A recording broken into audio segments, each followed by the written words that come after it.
أعوذ بالله السميع العليم من الشيطان الرجيم بسم الله الرحمن الرحيم الحمد لله رب العالمين والعاقبة للمتقين ولا عدوان إلا على الظالمين والصلاة والسلام الأتمان الأكملان على المبعوث رحمة للعالمين وعلى آله وصحبه وسلم تسليما كثيرا.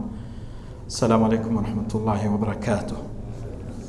ubushimwa ubusingizwa dukwiye kubiharira Allah subhanahu wa ta'ala, kandi iherezo ryiza rizabona babandi batinye Allah by'ukuri bakagerageza kurangwa n'ibyo yategetse, bakagerageza gushyira mu bikorwa amategeko ye banitandukanya n'ibyo yaziririje.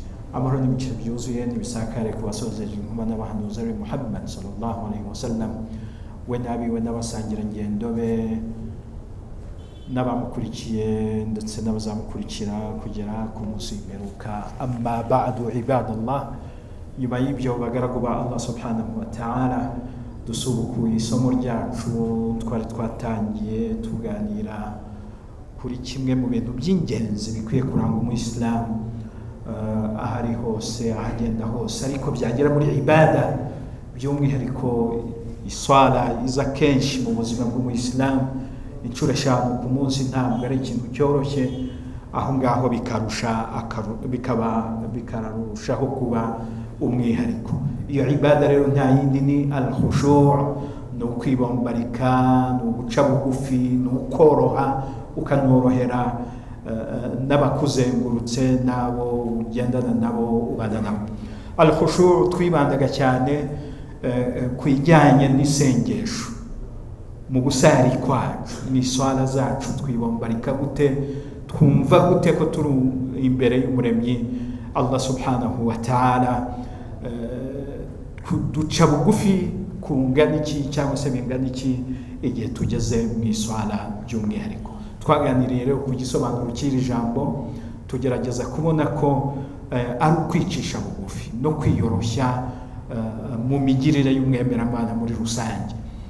Ariko kukwicisha bugufi kugomba kuba guturutse ku mutima, kuko benshi bicisha bugufi hari ubwo ashobora kubikora kiryarya, aribyo twita khushu'un nifaq, kwibombarika kwa kiryarya. Twarabibonye tubibonera n'ingero zitandukanye, ari nabyo bigutandukanya no kwibombarika kwa imani kuba kuvuye ku mutima, hanyuma ingingo z'umubiri zikaba ari byo zibigaragaza, ariko by'umwihariko byaturutse ku mutima.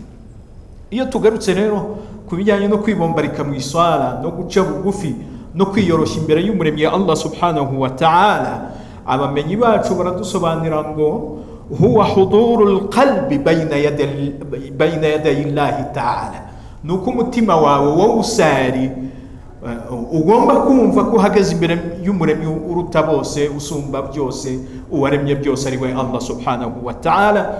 Ukumva ko umuhagaze imbere mustahdiran liqurbi, ukumva ko hakuri bugufi, arakubona, arakugenzura ibyo uvuga, ibyo ukora, muvoma izo arizo zose ukora mu iswala, wumve ko uzikora uri imbere y'umwami w'abambari we Allah subhanahu wa ta'ala. Ngiyo khushu', kumva ko uwo mpagaze imbere ari ukwiye igitinyiro kuruta ibyo ntinya mu biremwa bye, ari ukwiye kwibombarikwaho kuruta abo nibombarikaho mu biremwa bye yaremye. Fayaskunu lidhalika qalbu, ibyo ngibyo bigaha umutima wawe gutuza. Watatma'innu nafsuhu, ukagira ituze. Wataskunu harakatu, bigatuma na muvomo ukora, kwa kwinyagambura, kwa gutunganya ingofero. Kenshi hari n'abandi usanga arimwo baje kuzingurira amashati kuko bari bavuye gutawaza. Ibi byose ukavuga utari ko ndi imbere y'umwami w'abami nabamuhagaze imbere mu buhe buryo, kwa kurebaguzwa ku ruhande, ugutambutsa imbere, uri gusara ugira ibiki, ugasanga umutima wawe urangamiye uhagaze imbere ari we Allah subhanahu wa ta'ala. Wayankasiru bayna yaday rabbih dhullan wa iftiqaran wa imanan bihi wa biliqa'ih, bigatuma niyoroshya, bigatuma nca bugufi, bigatuma numva ko ntacyo ndicyo bitewe n'uwo mpagaze imbere, kandi nkumva ko mukeneye nkanamwemera, nkanemera ko hari umunsi nzahagarikwa imbere ye subhanahu wa ta'ala. Wa yaqillu iltifatuhu, ibyo bikamfasha noneho kutarangara no kurangarira icyo ari cyo cyose igihe ndi mu gusari. Mutaaddiban bayna yaday rabbih, bigatuma ngira ikinyabupfura nkaniyoroshya imbere ya nyagasani wanjye subhanahu wa ta'ala. Mustahdiran jami'a ma yaquluhu wa yaf'aluhu fi salatihi, kandi nkanagerageza gushyira umutima no ku magambo mvuga no ku byo nkora no ku rugingo ngezeho. Niba ari ku mavi nkumva koko ndi ku mavi, nibivugwa ndi ku mavi nkagerageza kubivuga sami Allahu liman hamida, nkagerageza gutekereza kuri ayo magambo no kuzuza iyo nkingi y'isengesho nk'uko bikwiye. Min awwali salatihi, ibyo nkabikora guhera mu ntangiriro z'isala yanjye ila akhiriha, kugera ku mpera zayo. Fatantafi bidhalika alwasawisu wal afkaru radi'a, ibyo bikamfasha za wasiwasi zo ku ruhande kuba zagabanyuka, rimwe na rimwe ntizibe zabaho, bitewe n'uko ndahantu hatinyitse ndi imbere y'umuremyi Allah subhanahu wa ta'ala, ntekereza ku byo ndi gukora, ntekereza ku byo ndi kuvuga, bityo wasiwasi zo ku ruhande n'ibyandangaza bindi byo ku ruhande bikaba bitabaho na gato. Niyo mpamvu tuzanabibona mu isomo rizakurikira, buriya n'igihe cy'ibyo kurya kigeze, ushonje cyane banza urye, ariko utaza mu isari utangire kugira wasiwasi uti bwa bugari nsize ndasanga bwahoze simbe naburya neza. Banza uburye uze gusara utuje, nta wasiwasi yari yo yose ufite. Niba ufite ikibazo cyo kwihagarika, iri ni ikosa min akhta'il musallin, bamwe mu basari mu makosa tugwamo, cyane cyane yari nka salatul isha cyangwa al-maghrib. Haramo muganira akavuga ngo nsigaje swali imwe gusari, bityo ngo ndaza kujya kuri toilette no kwihagarika ngaruko maze kuyisara. Ugasanga rimwe na rimwe agenda wasiwasi, rimwe na rimwe arambiwe n'impamvu kasoza iswala kugira ngo ahite yiruka ajya kurangiza haja ye. Hada la yajuz, ibi ntabwo byemewe muvandimwe mu Islam. Intumwa y'Imana sallallahu alayhi wa sallam iratubwira iti la yusalliyanna ahadukum, umwe muri mwe ntazahaguruke agiye gusari, agiye guhagarara imbere y'umuremyi w'abami Allah subhanahu wa ta'ala, wa huwa yunazi'u al-akhbathan, afite wasiwasi zo kumva ko ashaka kujya kwihagarika no kurangiza haja ze.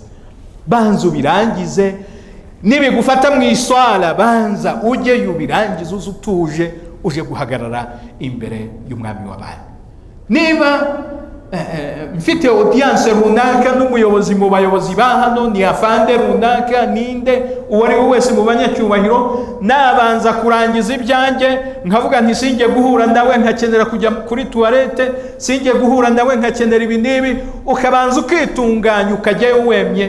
Kuki ibyo tutabikora imbere ya Allah subhanahu wa ta'ala? Kuki twashaka kuzana umukino imbere ya Allah subhanahu wa ta'ala? Kuki tutagira uko icyo gitinyiro no kumva duhagaze imbere ari we Allah subhanahu wa ta'ala? Aya magambo tuvuze huwa ruhu sala, iyo niyo sala. Icyo nicyo duhamagarira yemwe abasari. Ibyo nibyo tugomba dutegetswe gukora igihe tugiye mu iswala. Ibyo byo kwibombarika muri ubwo buryo navugaga, wa huwa alladhi yuktabu lil'abd, iyo ni nayo swala wandikirwa mu iswala zose wasaye. Iswala uzakora wibombaritse, wayiteguye, utekereza ko uhagaze imbere, utekereza ku byo uri kuvuga n'ibyo uri gukora, ni nayo swala yonyine yemewe wandikirwa imbere ya Allah subhanahu wa ta'ala. Fassalatu la khushu'a fiha, bityo iswala ukoze itarimo kwibombarika no kugira icyo gitinyiro cy'uhagaze imbere no gutekereza ku byo uvuga no ku byo ukora.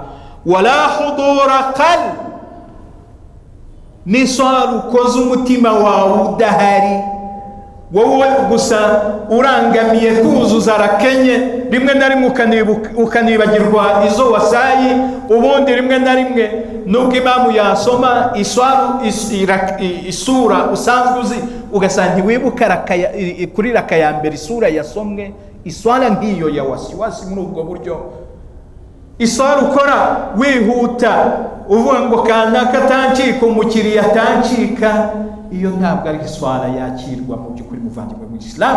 Kandi benshi muri twe nizo swala zacu za wasiwasi zo muri ubwo buryo twikorera.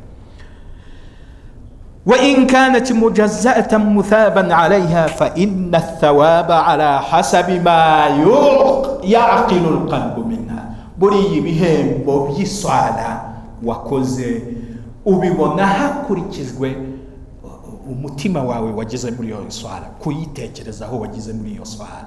Izindi zose nkora za wasiwasi, imamu yatinze, mfite gahunda runaka, izo swala ni za wasiwasi nta nubwo uzandikirwa muvandimwe mu Islam, cyangwa se bigabanya ibihembo byazo. Reka mvuge gutyo kugira ngo bibusheho kumvikana. Yaqulu Ibn Abbas radiyallahu anhuma fi qawlihi ta'ala, Ibn Abbas mu gusobanura uyu murongo wa Qur'an, alladhina hum fi salatihim khashi'un, ni aya ya kabiri muri surati al-Mu'minun, aho Imana subhanahu wa ta'ala ivuga iti bafite intsinzi abemera Imana babandi iyo bageze mu iswala bibombarika bakagira igitinyiro cy'uwo bahagaze imbere. Ibn Abbas mu gusobanura uyu murongo aravuga ati mukhbitun adhilla, baribombarika ugasanga ntibikoma, ugasanga bicishije bugufi, barumva ko basuzuguritse imbere ya Allah subhanahu wa ta'ala, ndetse bakagerageza guha iswala umwanya wayo ukwiye.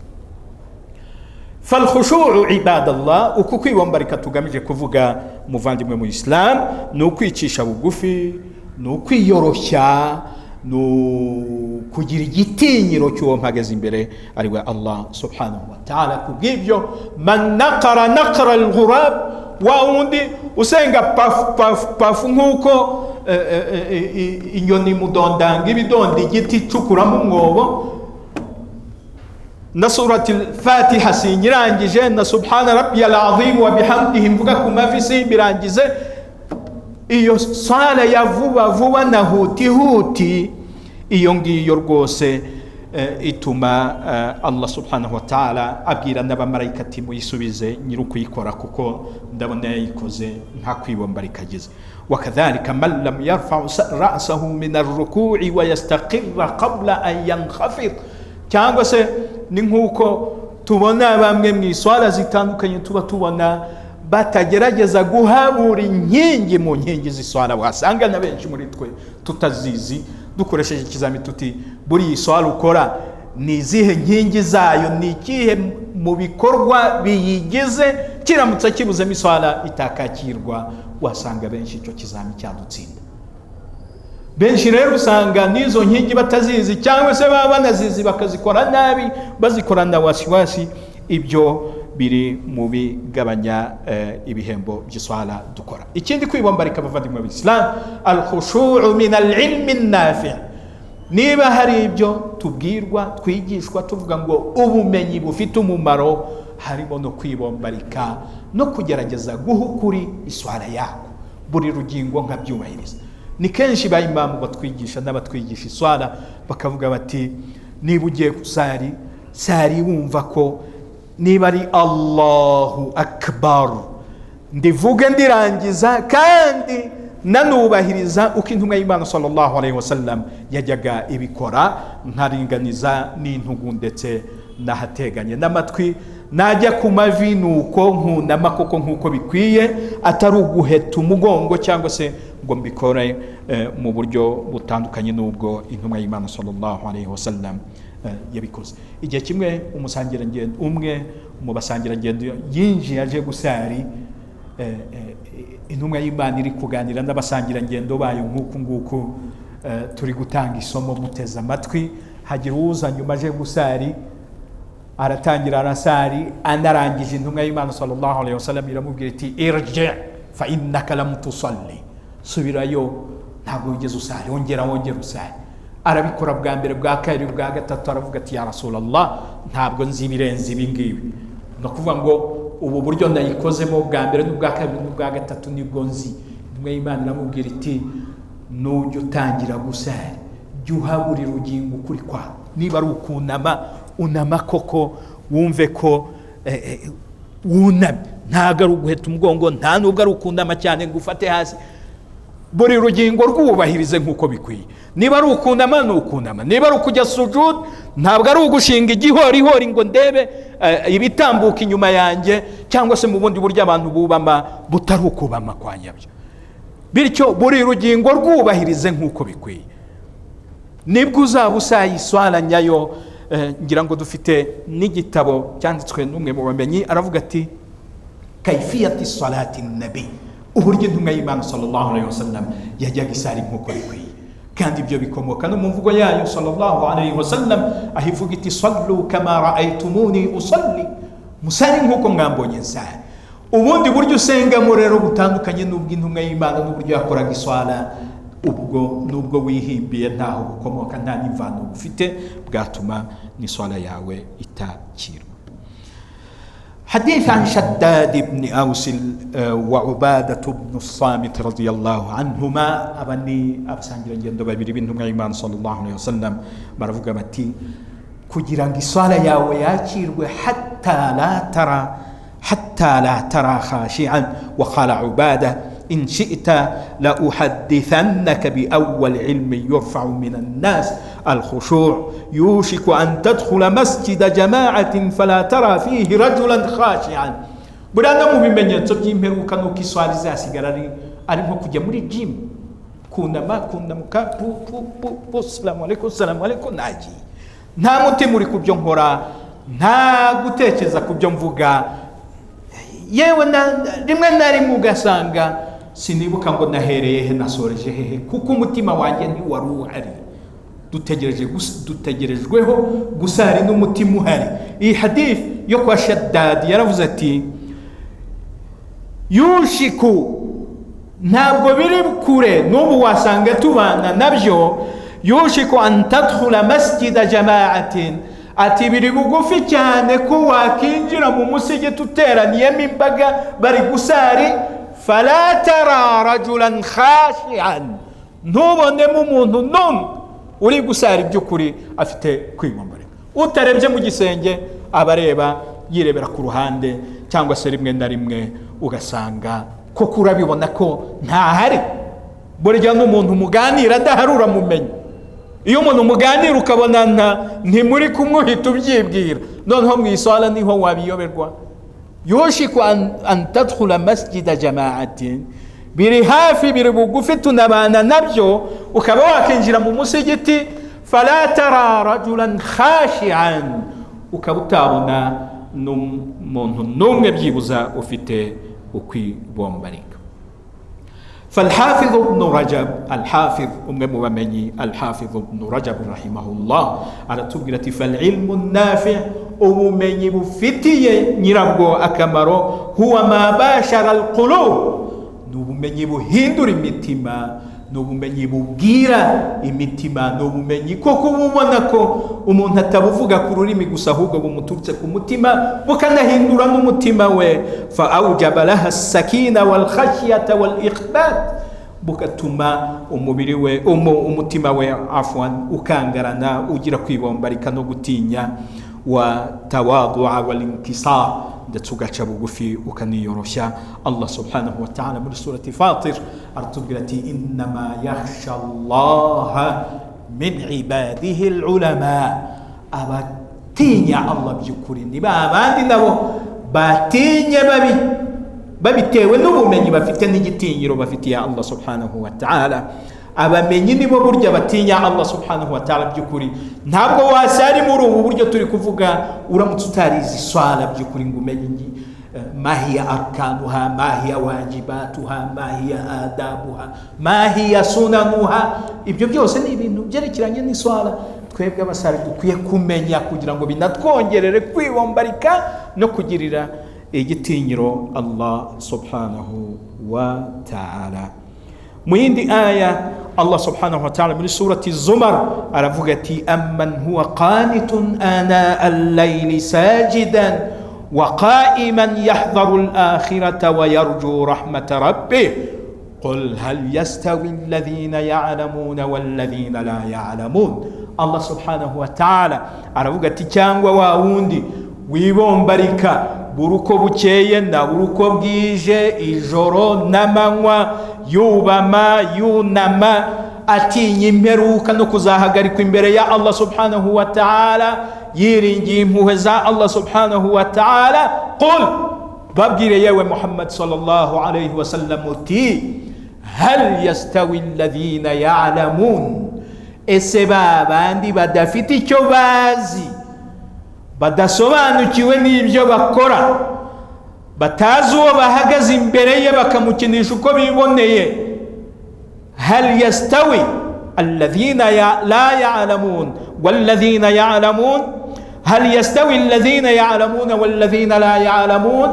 esa bameze gutyo tumaze kubivuga bashobora kungana na babandi basobanukiwe, batekereza ku byo bavuga no ku byo bakora, batekereza ku gihagararo barimo, batekereza kuwo bahagaze imbere ariwe subhanahu Allah subhanahu wa ta'ala. Bisobanuye ngo uko wasari kose joro n'amanywa tahajudi zitarangira ntatekereza ku byo ndimo, ntatekereza kuwo mpagaze imbere ye, umutima wanjye udahari, ntacyo byaba bimaze. Ibihabwa agaciro ni bya bindi natekereje no kuwo bikorera ariwe Allah subhanahu wa ta'ala. Bityo nsoreze kuri iki, biragaragara ko mu basari barimo ibyiciro bigera kuri bitanu, ni nk'ingero abamenyi bacu baduhaye.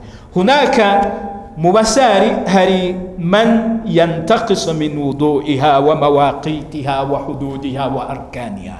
Hari uretse n'iswala na mbere mu myiteguro y'iswala ntabwo aba yatawaje neza, rimwe na rimwe asarira igihe aboneye, ntabwo asarira ku gihe. kandi aya ya Qur'an iratubwira iti inna as-salata kanat 'ala al-mu'minina kitaban mawquta. Iswala mu by'ukuri kubemera Imana yashyiriweho igihe ntarengwa, we yisarira igihe aboneye n'igihe aboneye umwanya. Rimwe na rimwe usanga benshi muri twe tunazifatanya ari uko dutashye, ugasanga iswala enye z'umunsi nibwo agiye kuzisari, ntabwo yubaha ibihe byayo, ntabwo atawaje neza, ntabwo yubahirije inkingi z'isengesho. uyu nguyu tumaze kuvuga hano abamenyi baratubwira ngo muaqab, uyu nguyu azabiryozwa, azabibazwa impamvu atubahirije ibada Allah yadutegetse nk'uko bikwiye. Uwa kabiri, man yuhafiz ala mawaqitiha wa hududiha wa arkaniha wajahada nafsahu fi daf'i alwasawis wal afkar. Harundi muri twe mu basari tugerageza cyangwa se ugerageza kubaha igihe cy'iswala no kubahiriza iswala nk'uko bikwiye, no gutunganya inkingi z'iswala nk'uko bikwiye, zaba izigaragara no gutawaza neza nk'uko bikwiye, ariko yagera mu iswala wasiwasi ugasanga ameze nk'aho atayigeze atandukana nazo. Fahadha sayuhasab, uyu nguyu nawe azabazwa impamvu, azabarurirwa iyi sala yakoreye ku gihe yego nakanayikora nk'uko bikwiye, ariko ugasanga yivanze na wasiwasi ze na bizinesi ze zo hanze y'iswala, kandi yarakwiye kuzisiga ku ruhande akaza aje guhagarara imbere y'umuremyi Allah subhanahu wa ta'ala.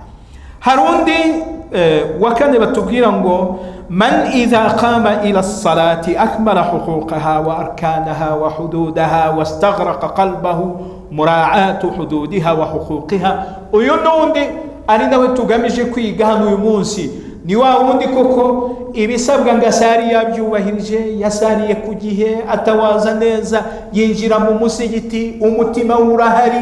Uyu nguyu rwose azabihemberwa yawmul qiyama, kandi Allah subhanahu wa ta'ala naho yateshuka nk'umuntu Allah azahamuzuriza amubabarire, kuko yabonye umuhate yagize n'ubushake yagize mu kubahiriza iswala nk'uko bikwiye. Iki ni nacyo gice duhamagarirwa twese yaba ari igihe ubabwira namwe mu nteze amatwi kuba twabarizwa muri iki gice cyo kubahiriza iswala nk'uko bikwiye, kwisengera ku gihe, gutunganya wudu neza, kwambara tukikwiza. Benshi tujya tubona mu iswala ugasanga imyambaro yambaye yanazamutse, igice cya hano kiri hanze, rimwe na rimwe ugasanga ntago yitunganyije nk'uko bikwiye. Ibyo byose dukwiye kubyirinda kugira ngo twinjire mu iswala koko tuzi uwo duhagaze imbere, tumutekerezaho, twumva ko iswala ariyo awwalu ma yuhasabu bihi al-abdu yawm al-qiyama, nicyo cyambere umugaragu mu bikorwa wakoze kuri iyi si uzabarurirwa ku munsi w'imperuka. Si imfubyi wafashije, sabo wagaburiye, si imisigiti wubatse, as-sala, iswala. Babanze bayishyire ku munzani barebe niba itunganye nk'uko bikwiye, barebe niba yubahirije ibisabwa nk'uko bikwiye. Allah subhanahu wa ta'ala kumpuweze ashyireho vi cyangwa se ategeka abamarayika ati uwo nguwo mumureka atambuke, ariko babanje kureba mu iswala niba idatunganye, niba yaririmo wasiwasi nk'uko tubivuga, ubwo ntabwo uzaharenga, uzafatirwa aho ngaho. Allah subhanahu wa ta'ala atugirire neza, duhe gutunganya iswala nk'uko bikwiye, tugerageze gusera umutima uhari dutekereza no kubyo tuvuga. Ikindi nakibutsa mbere yuko nsoza, bagaragu ba Allah, iki gihagararo mubona dukora mu iswala turi inyuma ya imamu, iki gikwiye no kutwibutsa umunsi tuzahagarikwa imbere ya Allah subhanahu wa ta'ala. Wa mukino ntabwo dushobora kuwuzana, kuko icyo gihe bizaba bitoroshye, izuba ryamanutse riri bugufi, turi guhatwa ibibazo no kubazwa ibyo twakoze n'uburyo twitwaye hano kuri isi.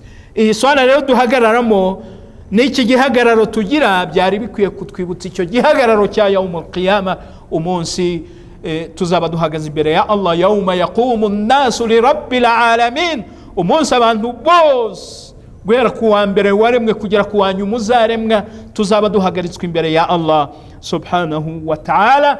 Kandi iki gihagararo cya gatanu ku munsi cy'iswala dukora nitugitunganya, na yawmul qiyama imbere ya Allah subhanahu wa ta'ala tuzaharenga nta kibazo, ariko nitudagitunganya nk'uko bikwiye n'imbere ya Allah subhanahu wa ta'ala ntabwo tuzapfa kuharenga nk'uko bikwiye tubisabwa. Niyo mpamvu abamenyi batubwira ngo lil abdi bayna yaday Allahi ta'ala mawqifan, buriya umwemeramana n'umugaragu wa Allah subhanahu wa ta'ala imbere y'umuremyi we agira ibihagararo, ahagarikwa kabiri cyangwa se agira ibihagararo bibiri. Hari iki gihagararo cyo mu iswala, mba ndi imbere ye ariko mbana nubwo je ntamubona, ari rwo rwego rwa gatatu rw'idini, al-ihsan an ta'budu Allah ka'annaka tarah fa in lam takun tarahu fa innahu yarak.